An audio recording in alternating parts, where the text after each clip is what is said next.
Hi, it's Ben from the Run Buddy. We're going to get going with a little video on how best to use our foam rollers to help us with our recovery. They're a great bit of kit, really cheap. If you don't have one, it's worth investing in. You can probably pick one up for 5 or 10 quid.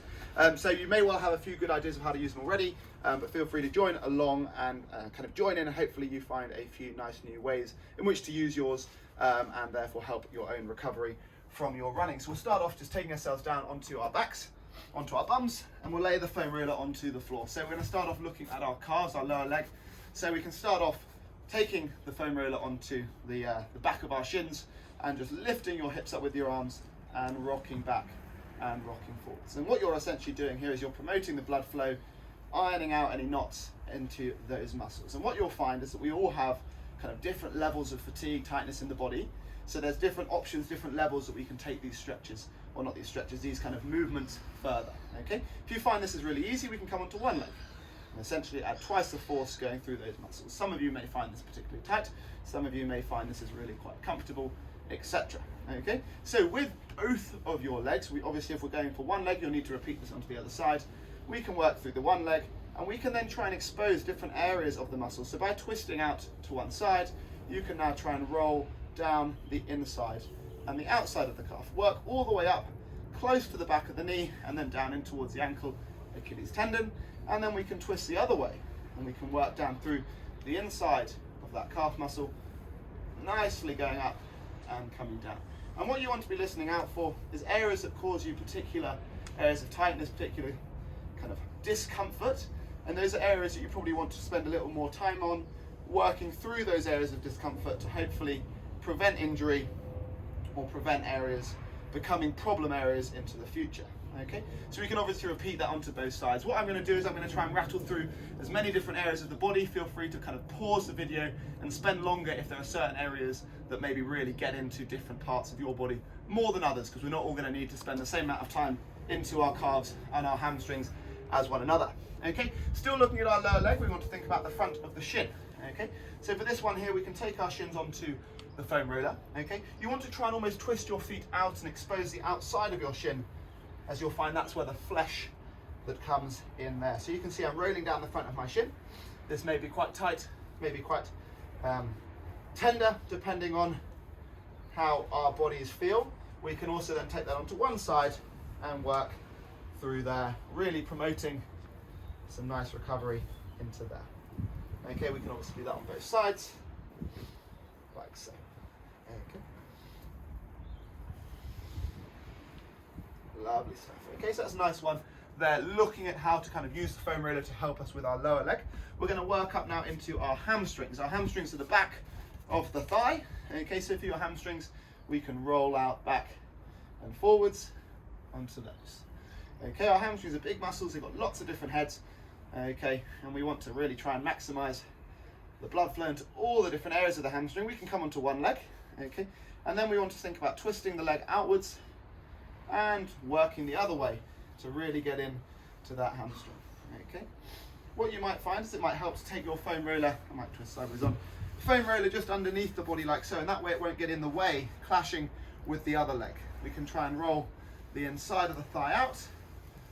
Okay, we can roll the back of the hamstring, and then we can start to work into the outside of the quad. And simply from here, we're going to try and roll all the way through until we're going into that quad, and just slowly working our way round and coming down onto the front.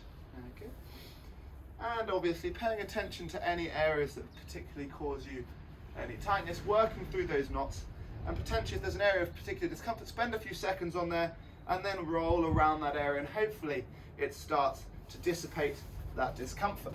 Okay, as we're now coming into the front of the quad, let's take it so that that foam roller is off to one side.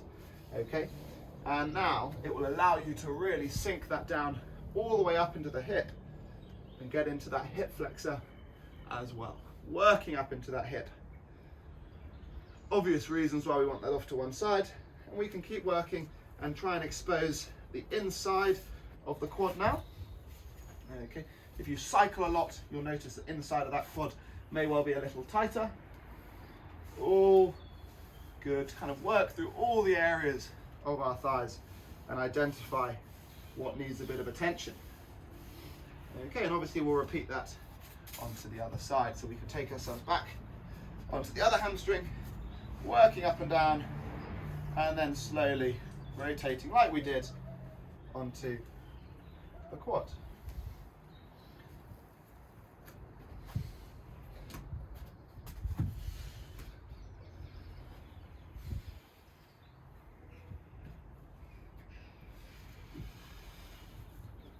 So feel free to pause the video and spend a little longer working if you find these quads, these hamstrings, causing you particular grief.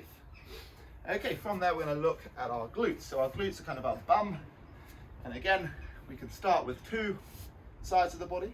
Okay, I suspect you'll find this is quite comfortable, quite manageable, and simply from there we can twist over so that we're just exposing the one glute, and that way you're putting twice the force into that same glute and hopefully getting a little deeper into the muscles, and slowly twisting round, thinking about getting kind of almost into that lower back, getting the top of that glute, rolling round from there.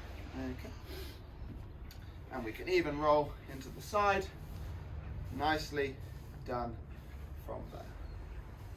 Okay, and then obviously repeating onto the other side, and as we do that, facing away, just try and expose all those different areas of the muscles, areas that may well be tight in each of us. Okay, lovely stuff. From there, we can take our foam roller to kind of combat into our lower back. So from here, we want to just lean back and slowly work up and down the spine. What you can do, you can almost hug your chest, hug your arms in, and you'll find it will almost round into that upper back and expose the muscles running either side of your spine a little more, and therefore help work in to there. If you were to rotate to one side, again, you'll expose one side at a time and allow us to get a little deeper, and we can do that on either side. Okay, another option we would have, let's bring myself back in, would be just rolling over and releasing either side of that foam roller and just slowly working up, creating a bit of a stretch at the same time as we work into that spine. And we want to take this all the way through into our upper back, as well as sticking down where we started in the lower back. Again, you can round into the upper back as we try and roll out into the upper back as well, exposing one side at a time. Okay, being runners, we may not find we need to stretch or foam roll into our upper back quite so much, but it's still good to be aware of how to do so. So we've got our lats, big muscles into our upper back. If we extend one arm out, we can roll through here, exposing the side, and even coming over onto one side as we roll out through into our lats. And again, if you foam roll into your lats and feel, no, everything's fine, then maybe not something you need to pay attention too much to, but it's good to do once or twice every so often so that we can identify maybe if it is a problem area for us. Obviously we do more than just run, even if it's just sitting at a desk, that's going to create tightnesses potentially in your upper back that's worth paying attention to and combating so that we don't let an injury creep in there, etc. Okay, so hopefully those are some nice foam roll ideas, how to work through the body. Essentially what we want to do is find an area of the body, roll through it, spend a little longer at any areas where we have a little tightness, and hopefully with a bit of foam roll we kind of dissipate that discomfort. If you find that your foam roller doesn't get deep enough into those problem areas, you could substitute this for a tennis ball or maybe a lacrosse ball as well. And you've also got the opportunity to maybe look into something like sports massage to get a little deeper as well when a foam roller doesn't cut it. But hopefully those are some really good useful tips, and I hope that helps you on your running journey.